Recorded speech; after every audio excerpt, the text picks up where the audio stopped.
किस पाप के कारण स्त्रियों का गर्भ गिर जाता है। भक्तों, आप सभी ने देखा होगा कि कुछ स्त्रियां गर्भवती तो होती हैं, किंतु उनका बच्चा समय से पहले ही पैदा हो जाता है, जिससे उस बच्चे की मौत हो जाती है। और कई स्त्रियों को तो मरा हुआ बच्चा पैदा होता है। भक्तों, आज के इस प्रवचन में हम आपको इसी के बारे में बताएंगे कि किस पाप के कारण स्त्रियों का गर्भ गिर जाता है और वह कौन से कार्य हैं जो एक गर्भवती स्त्री को कभी नहीं करने चाहिए, नहीं तो उसका गर्भ गिर जाता है। और भगवान विष्णु ने इसके बारे में क्या बताया है जानेंगे एक महत्वपूर्ण कथा के माध्यम से। भक्तों, एक समय की बात है जब माता लक्ष्मी भगवान विष्णु से मिलने जाती है, तो माता लक्ष्मी को देखकर भगवान विष्णु ने कहा, हे देवी, क्या बात है, आज आप अचानक मुझसे मिलने क्यों आई हैं।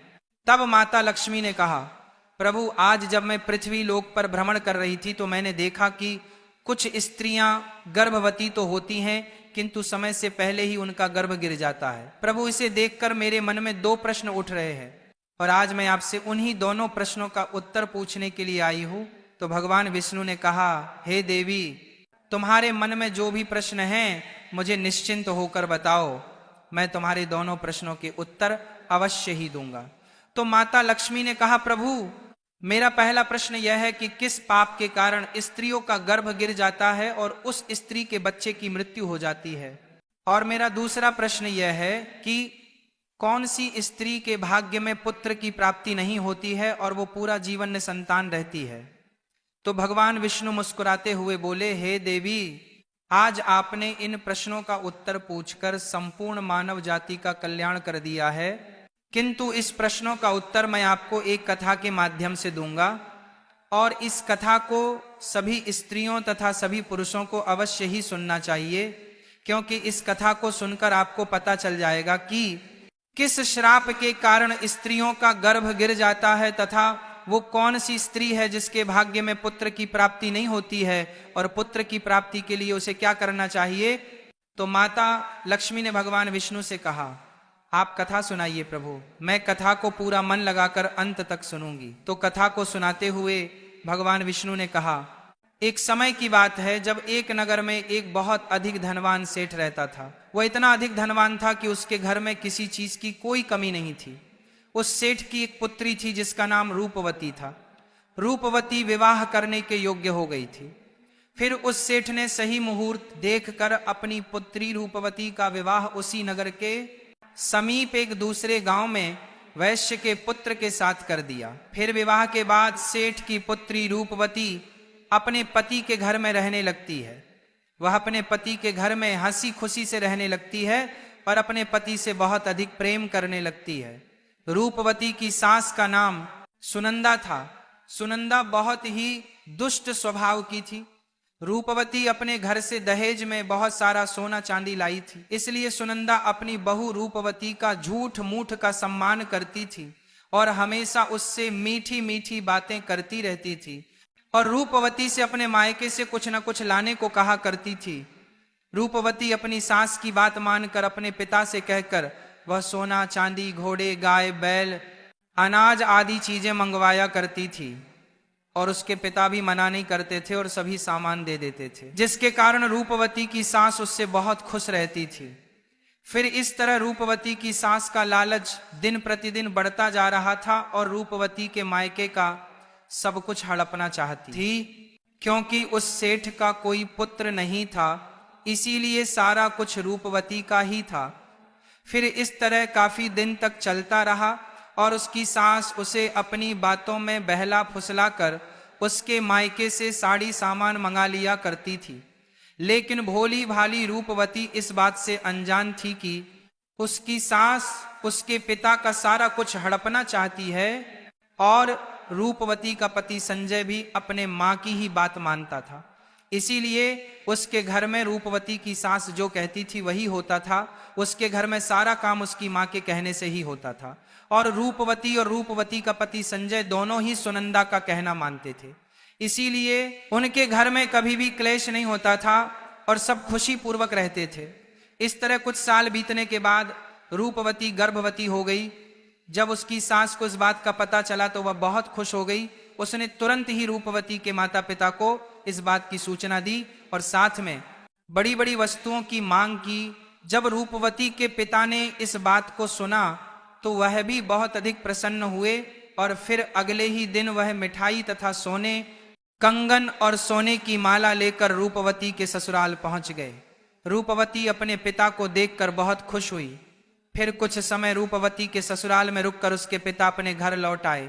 फिर काफी दिनों तक रूपवती का गर्भ बढ़ता गया और रूपवती की सास उसका बहुत अच्छी तरह से ख्याल रखने लगी तथा उसे समय समय पर फल फूल खिलाती रहती थी और घर का सारा काम खुद करती थी। रूपवती को कोई भी काम नहीं करने देती थी, इसलिए रूपवती पूरा दिन घर पर आराम करती थी। फिर इस तरह कुछ दिन और बीत गए और एक दिन अचानक ही रूपवती का गर्भ गिर गया, जिससे रूपवती की सास बहुत क्रोधित हो गई और फिर रूपवती को ताना मारते हुए कहने लगी, अरे पापिन स्त्री, तूने अपने जीवन में ऐसा कौन सा पाप किया है जिसके कारण जन्म लेने से पहले ही तुम्हारा बच्चा मर गया। पता नहीं क्यों मेरे पुत्र ने तुझ जैसे पापी स्त्री से विवाह कर लिया था। मेरे बेटे का तो जीवन ही नष्ट हो गया। अपनी सास की बात सुनकर रूपवती बहुत दुखी होकर कहने लगी, सासू मां, इसमें मेरा क्या दोष है? मैंने अपने जीवन में कोई पाप नहीं किया है, फिर भी पता नहीं क्यों मेरे साथ ऐसा हो रहा है। तब उसकी सास कहने लगी, अरे दुष्ट स्त्री, तूने जरूर अपने जीवन में घोर पाप किया है, इसी कारण तेरा गर्भ गिर गया है। फिर कथा को आगे बताते हुए भगवान विष्णु माता लक्ष्मी से कहते हैं, हे देवी, अब कथा को बहुत ध्यान से सुनना, क्योंकि यहीं से आपको पता चलेगा कि किस पाप के कारण स्त्री का गर्भ गिर जाता है। तो माता लक्ष्मी ने कहा, ठीक है। फिर उसी के बाद से रूपवती की सास उसे हमेशा ताने मारने लगी और घर का सारा काम भी उसी से कराती थी और खुद कोई भी काम नहीं करती थी। रूपवती की सास उससे इतना काम कराती थी कि रूपवती को अब सही से खाना खाने का भी समय नहीं मिलता था और जब सब लोग भोजन कर लेते थे उसके बाद ही वो भोजन करती थी। वो अपनी सास के सामने आने से भी डरने लगी। फिर इस तरह कुछ महीने और बीत जाने के बाद रूपवती दोबारा से गर्भवती हो गई, जिससे उसका पति बहुत प्रसन्न हुआ, लेकिन उसकी सास अभी तक उससे गुस्सा थी। और जब रूपवती ने अपनी सास को यह बात बताई तो वह रूपवती से कहने लगी, एक बच्चे को तो खा गई हो, पता नहीं अब इस बच्चे को जीवित रखोगी या इसे भी उसी की तरह खा जाओगी। मुझे तुझ पर जरा सा भी भरोसा नहीं है, क्योंकि मुझे तो लगता है कि तूने अपने जीवन में जरूर कोई पाप किया है, इसीलिए तेरा पहले वाला गर्भ गिर गया था। अपनी सास की यह बात सुनकर रूपवती कुछ नहीं बोली और चुपचाप खड़ी रही। फिर धीरे धीरे रूपवती का गर्भ बढ़ता गया और गर्भवती होते हुए भी वह घर का सारा काम करती थी, लेकिन फिर भी उसकी सास को उस पर जरा सी भी दया नहीं आती थी। फिर इस तरह करते करते अब रूपवती के गर्भ को 9 महीने पूरे हो गए। अब बच्चे के जन्म होने का समय बिल्कुल नजदीक आ गया था। फिर रूपवती ने एक बालक को जन्म दिया, किंतु वह बच्चा कुछ बोल नहीं रहा था और ना ही रो रहा था। फिर रूपवती ने देखा तो उसका बच्चा मरा हुआ था। अपने मरे हुए बच्चे को देखकर वह बहुत जोर जोर से रोने लगी। फिर जब रूपवती की सास को इस बात का पता चला तो वह बहुत गुस्सा हुई और रूपवती से कहने लगी, तू एक पापिन स्त्री है, तभी तेरा यह दूसरा बच्चा भी मर गया है। मुझे तो पहले से ही शक था कि तूने अपने जीवन में जरूर कोई घोर पाप किया है, इसीलिए तेरे साथ ऐसा होता है और इसीलिए तेरा यह पुत्र भी मर गया है। अगर तू मेरे घर में ज्यादा दिनों तक रहेगी तो तू मेरे भी घर का नाश कर देगी, इसीलिए अब तुझे इस घर में रहने की कोई जरूरत नहीं है। रूपवती कहने लगी, सासू मां, अब मैं कहाँ जाऊं? मेरे लिए तो मेरे पति ही सब कुछ है, मैं उन्हें छोड़कर कहीं नहीं जा सकती हूँ। मैं अपने पति से बहुत प्रेम करती हूँ, इसीलिए आप मुझे इस घर से मत निकालिए। मैं घर का सारा काम करूंगी और इसी घर के किसी कोने में पड़ी रहूंगी। आप जो भी काम कहेंगी मैं वो सब कुछ करूंगी, बस आप मुझे घर से मत निकालिए, क्योंकि मैं अपने पति के बिना एक पल भी नहीं रह सकती हूं। तो उसकी सास बोली, अरे पापिन स्त्री, अगर तू अपने पति के बिना नहीं रह सकती तो कहीं पर जाकर मर जा, लेकिन अब तुझे मैं इस घर में एक क्षण भी नहीं रहने दूंगी। इतना कहकर रूपवती की सास रूपवती को धक्के मारकर घर से बाहर कर देती है। फिर रूपवती घर के बाहर बैठी रहती है, लेकिन उसकी सास ने घर का दरवाजा नहीं खोला। फिर वह घर के बाहर बैठकर अपने मन में सोचने लगी, अब मुझे यहाँ से अपने मायके ही जाना पड़ेगा। फिर इतना सोचकर वह अपने मायके चल देती है। तभी रास्ते में एक जंगल पड़ता है, तो वह जंगल में रास्ते से अपने मायके जा ही रही थी, तभी बारिश होने लगती है, तो वो एक पेड़ के नीचे बैठ जाती है। तभी वहां से एक साधु महाराज जा रहे थे, तो उन्होंने रूपवती को पेड़ के नीचे बैठा देखकर उसे पूछा, हे पुत्री, तुम कौन हो और यहाँ इस जंगल में अकेली क्या कर रही हो? रूपवती ने साधु महाराज से कहा, हे साधु महाराज, मैं एक बहुत धनवान सेठ की पुत्री हूं और मेरा विवाह एक वैश्य से हुआ है और मुझे अभी तक पुत्र की प्राप्ति नहीं हुई है। मैं एक बार गर्भवती हुई थी तो मेरा गर्भ गिर गया था, और जब मैं दोबारा गर्भवती हुई तो मेरा बच्चा पैदा होते ही मर गया था। इसीलिए मेरी सास ने मुझे घर से निकाल दिया है। इसीलिए मैं अब इस जंगल में इधर उधर भटक रही हूं। हे मुनिवर, कृपया करके आप ही कुछ उपाय बताइए जिससे मुझे पुत्र की प्राप्ति हो जाए। तो साधु महाराज ने कहा, तुम चिंता मत करो, मैं पुत्र प्राप्ति का उपाय बताता हूं, जिससे यदि तुमने पूरी निष्ठा से किया तो तुम्हें पुत्र की प्राप्ति अवश्य ही होगी। इसके लिए मैं तुम्हें कुछ नियम बताता हूं, इसे ध्यान से सुनो। किसी भी स्त्री को मासिक धर्म के दौरान पति के साथ संबंध नहीं बनाना चाहिए और पति को स्पर्श भी नहीं करना चाहिए, इससे संतान गर्भ में ही गिर जाती है। गर्भ धारण की हुई स्त्री को भगवान की पूजा अर्चना करते रहना चाहिए तथा उसके मुख पर सदैव ही प्रसन्नता होनी चाहिए। साथ ही गर्भवती स्त्री को कभी भी दुखी और निराश नहीं रहना चाहिए, क्योंकि दुखी रहने पर संतान पर बुरा प्रभाव पड़ता है। और गर्भवती स्त्री को कभी दूसरों के घर का भोजन नहीं करना चाहिए तथा जितना हो सके अपने ही घर में रहना चाहिए। एक गर्भवती स्त्री को कभी भी डरावनी चीजें नहीं देखनी चाहिए, क्योंकि इससे संतान पर बुरा प्रभाव पड़ता है। और गर्भवती स्त्री को अच्छा भोजन करना चाहिए, जिससे संतान उत्तम गुणवान होता है। जो भी स्त्री इन नियमों का पालन करती है वह उत्तम पुत्र को प्राप्त करती है, और जो स्त्रियां इन नियमों का पालन नहीं करती है उनका गर्भ गिर जाता है। फिर साधु महाराज ने कहा, हे पुत्री, अब मैं तुम्हें पुत्र प्राप्ति का उपाय बताता हूं, इसे ध्यान से सुना तो तुम्हें पुत्र की प्राप्ति होगी। तो रूपवती ने कहा, जी महाराज।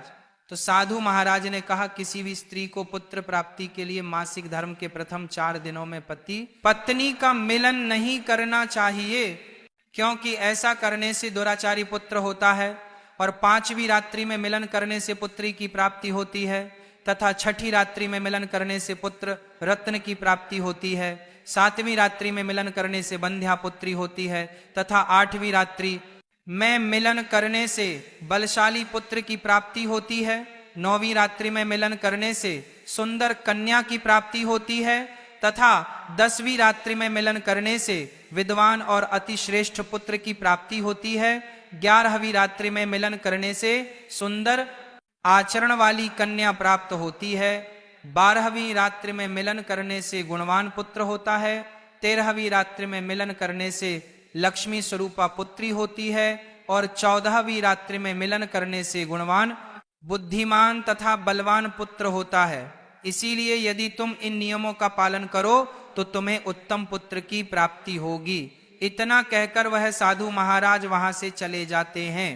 फिर रूपवती अपने मन में सोचने लगती है, यदि मैंने साधु महाराज के बताए गए उपाय के अनुसार कार्य किया तो मुझे भी पुत्र की प्राप्ति हो जाएगी, और मेरी सास मुझे घर का कम भी नहीं कराएगी, और घर में सभी लोग मेरा बहुत अधिक सम्मान भी करेंगे। रूपवती इतना सोच ही रही थी, तभी उसका पति उसे ढूंढते हुए वहां पहुंच जाता है और रूपवती से कहता है, तुम यहां इस जंगल में क्यों आई हो? मैं तुम्हें लेने आया हूं, चलो घर चलो। फिर रूपवती ने अपने पति को उस साधु महाराज वाली सारी बात बताई और कहा, नहीं, अब मैं घर नहीं जाऊंगी जब तक मुझे पुत्र की प्राप्ति नहीं हो जाती। रूपवती की यह बात सुनकर उसका पति भी उसी के साथ जंगल में ही कुटिया बनाकर रहने लगता है। फिर मासिक धर्म की 14वीं रात्रि में रूपवती ने अपने पति के साथ मिलन किया, जिससे वह गर्भवती हो गई, और गर्भवती होते हुए भी वह जंगल में रहती थी। उसका पति जंगल से लकड़ी लाता था, जिससे दोनों भोजन बनाकर खाते थे। फिर इस तरह करते करते 9 महीने बीत गए और रूपवती के बच्चा पैदा होने का समय नजदीक आ गया था। फिर एक दिन रूपवती को अत्यंत उत्तम पुत्र की प्राप्ति हुई और पुत्र की प्राप्ति से रूपवती और रूपवती का पति दोनों बहुत खुश हुए। फिर रूपवती का पति उससे कहने लगा, चलो अब हम दोनों घर चलते हैं, क्योंकि माँ ने तुम्हें पुत्र प्राप्ति का ताना देकर ही घर से निकाला था, किंतु अब तो तुम्हें पुत्र की प्राप्ति हो गई है, अब तो वह भी खुश हो जाएंगी। रूपवती ने कहा, ठीक है चलो घर चलते हैं। फिर दोनों घर जाते हैं तो उसकी सास ने देखा कि रूपवती को तो पुत्र हुआ है। यह देखकर वह बहुत खुश हो गई और रूपवती से कहने लगी, तुझे पुत्र कैसे हुआ? जब आपने मुझे घर से निकाला था तो मैं जंगल में चली गई थी और वहां मुझे एक ज्ञानी साधु महाराज मिले थे। उन्होंने मुझे पुत्र प्राप्ति का उपाय बताया था और उसी उपाय से मुझे पुत्र की प्राप्ति हुई है। तो उसकी सास उससे कहने लगी, इसका मतलब वो साधु महाराज बहुत अधिक ज्ञानी है, तब तो उन्हें यह भी पता होगा कि हम लोग धनवान कैसे बन सकते हैं।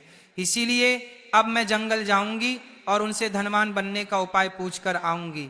तो रूपवती ने कहा, नहीं माँ जी, आप वहां मत जाइए, क्या पता वह साधु महाराज अब वहां पर मिले या ना मिले।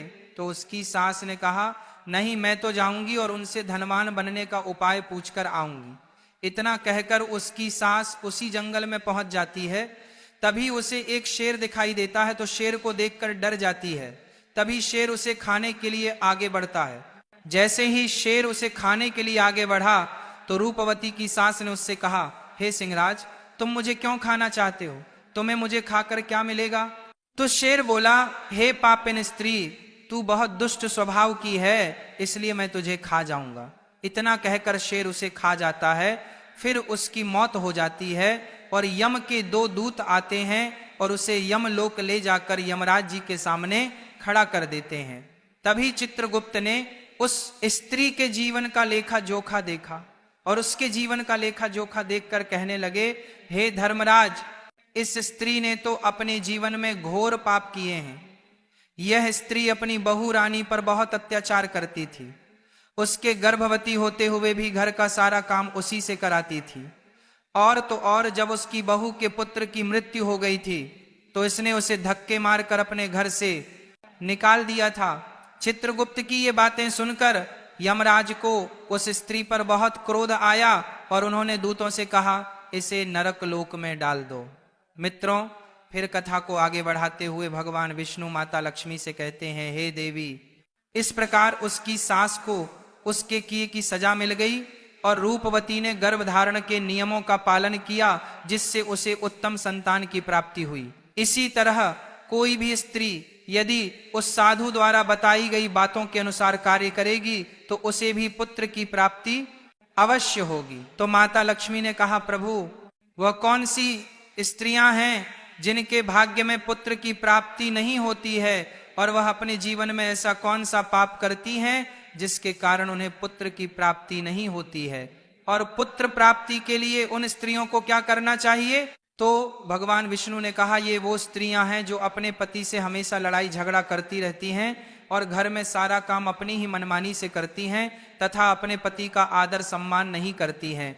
ऐसी स्त्रियों के भाग्य में कभी भी पुत्र की प्राप्ति नहीं होती है और ऐसी स्त्रियों को पुत्र प्राप्ति के लिए अपने पति का आदर सम्मान करना चाहिए तथा उनका कहना मानना चाहिए और घर में लड़ाई झगड़ा नहीं करना चाहिए, तो ऐसी स्त्रियों को भी पुत्र की प्राप्ति होगी।